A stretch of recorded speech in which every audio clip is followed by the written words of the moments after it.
It is time for Game 6 of SAWBBL Season 7. My Monkeys are still in sort of second, third place in the league. We're on 3 wins and 2 draws, but sadly 12th man is on 5 wins and 1 draw, so there's a bit of a gap opening up.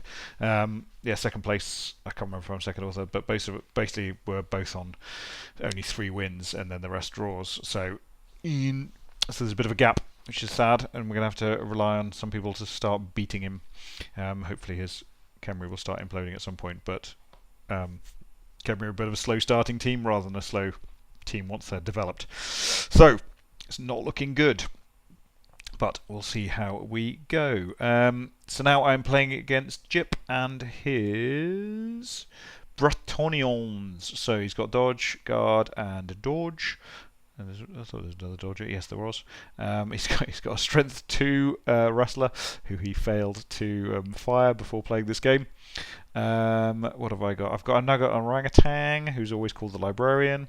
And now I have a strength 4 chimp who I got as a bonus after my last game against Hung Dunkerman. So yeah, strength 4, move 8, Ella Fitzgerald. She's pretty awesome and will become female after this game. I'm down to 0 journeyman, which is a bonus because the orangutan came in. And no inducements for... Oh yes, he had an inducement. What did he have? He had the mighty circle. Yeah, just a minor inducement.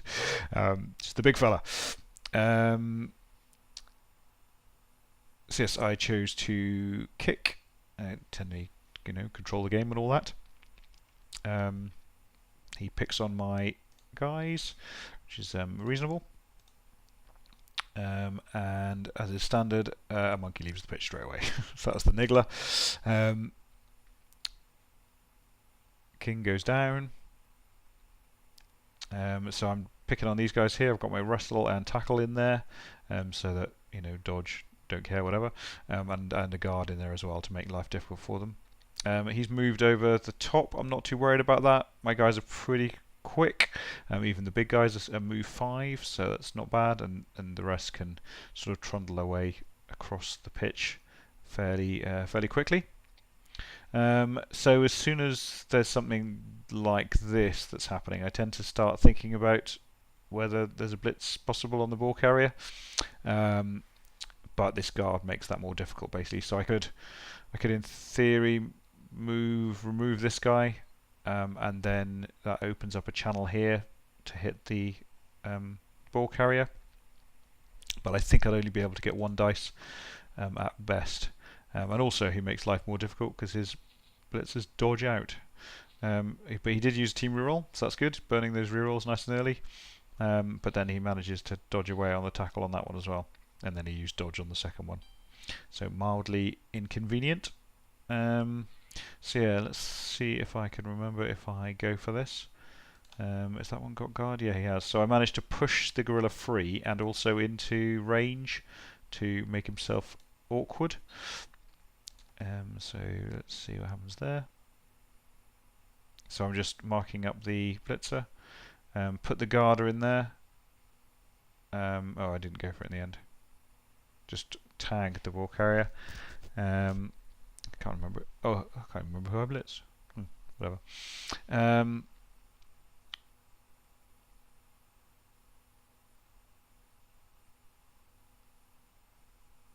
See, Ella gets taken down.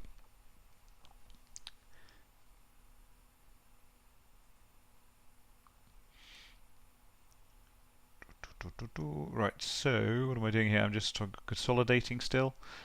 Basically, just go for a dodge out there. That didn't work very well, did it? Because now he can just head down the sidelines. Oh yeah, Dauntless was a bit of a pain. Dauntless and yeah. So he dauntlessed my guy off the pitch, which was a bit rubbish. But then I managed to get enough players back to make life slightly complicated for him.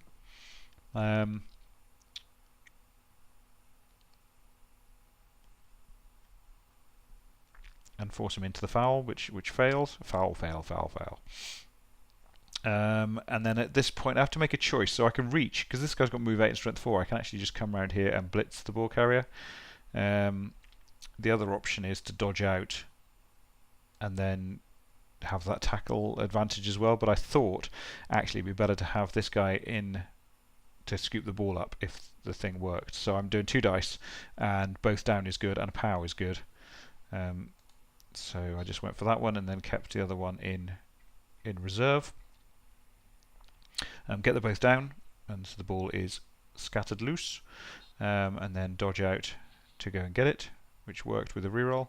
I declared a pass action. Oh yeah, and then I'm just going to chuck the ball up the pitch. Basically, thought about throwing it to the big guy, but did not. Because it would be the extra. Because I'd already used my reroll, so it would have been a 6-up rather than a 5-up. So we're on turn. His turn 6. So I'm just trying to make life a bit more difficult and get away from the players away from the ball. Hasn't got any rerolls left either. So moving the ball is always a bit trickier when there are no rerolls handy.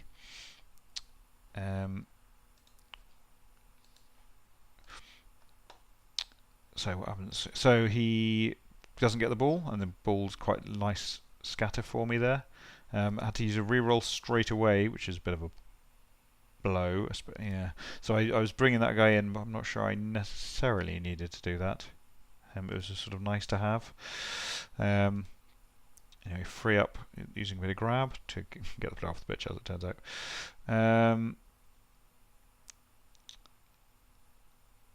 Yeah, he uses fend, so I have to go for it. Made life a little bit hairier. Hairier, get it? Yeah, nothing's going wrong at the moment for him, even though, yeah, no rerolls. So yeah, he's looking for the score on the next one, really.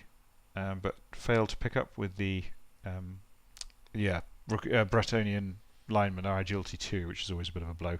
So in comes Ella and gets the POW, and then I've still got my reroll, so I pick up the ball, and then I'm just moving further up the pitch to make life more difficult. Basically, I don't need the reroll for anything else, but then I snake eye the go for it. I was quite annoyed at that. Didn't seem just. It was a slightly unnecessary go for it. Well, it was completely unnecessary go for it, but there was no harm in it, except for the possibility of it going wrong with the 1 in 36. So then he dodges out. Has he got dodge? Yeah. So, and then makes the pass and catches and then scores. Yeah, I thought I'd done enough to stop him scoring, but evidently not. So that was a bit of a blow. Right, so my turn 8. Now this is interesting. So I've got grab and I've got a move 8 guy, and the ball was good. So, but what was really interesting about this actually was that fend was really poor, in that if I'd been able to follow there, then I would have had an extra player. So fend sort of made life more difficult for me. It meant that I didn't have enough players to get all the pushing and stuff that I needed to do.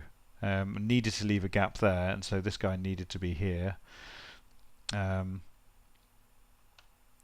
yeah, let's see how it comes out. Yeah, so I basically didn't have quite enough players to do what I needed to do. So I got the push there.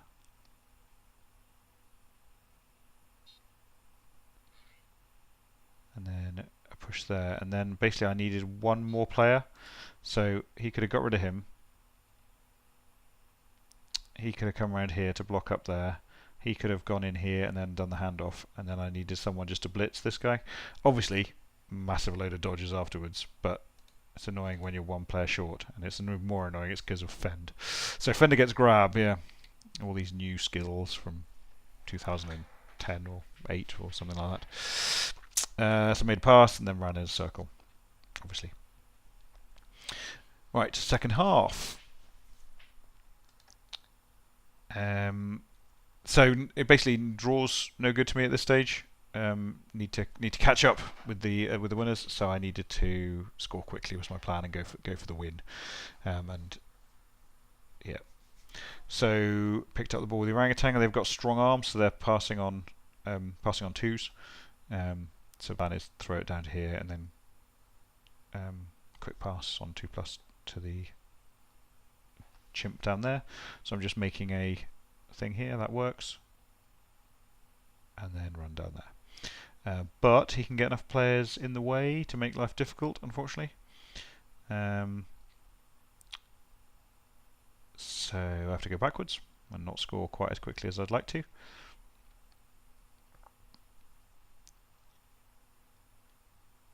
That was a strange formation because I completely missed that the orangutan was there. He basically blended into my team icon. Yeah, always look at your team, see what's going on. Here at this point I got distracted by something, so I looked away during his turn, and so I completely missed the fact that he tagged my ball carrier. So I blitzed someone randomly rather than blitzing the ball carrier away. So that wasted another turn. Because it meant that I just blocked the ball carrier, and then stood where I was for a bit. But I was running out of time a little bit on this one. He was down to 2 rerolls, and then he had an unfortunate skull thing going on. Both down, both down. Yep. So here I just got rid of his players and then ran in because this guy's got move 8, so he's got 2 go for it and score. Give him 4 turns to score back, and then when the reroll, and then we used the reroll really early on, double skulls, so that was good to see. And then went for the pass, which fumbled. So actually, this could have been really good. So yeah, just duffing up a few players, and I've got the ball and dodge away, and I'm safe. So it's looking fairly good at this point. Just push back, then a knockdown. He had to dodge out, so stuff was going wrong, but then he made it. So that was good, and the best I could do was tag people. Oh no, yeah. So I managed to. Oh no, I did manage to knock him over, but with the wrestle, so he was fine. And then I just got the gorilla to come round and tag there. But he's got dodge, so he can just dodge out and pick up the ball. So he does some other stuff first, because I've still got scoring threats, and he doesn't want to lose. I don't want to lose. No one wants to lose. But he failed to dodge out, which is a bonus. So it was 1-1 in the end, basically. Yeah, Zug was a bit of a pain. Yeah, I got away with that a little bit. Should probably have lost, but the dice messed him up. But yeah, it's a good fun one. It was interesting. And then he fouled my guy. He fouled Ella, my lady chimp, which is a bit rude. But there we go. Turn 16 fouls. All good stuff. Yep. So the game goes on. 3 wins, 3 draws now. Still undefeated is the bright side, but 3rd in the league, and good fair distance, 4 points I think behind a 12th man who is doing very well. Well done him. Cool. Check back next time.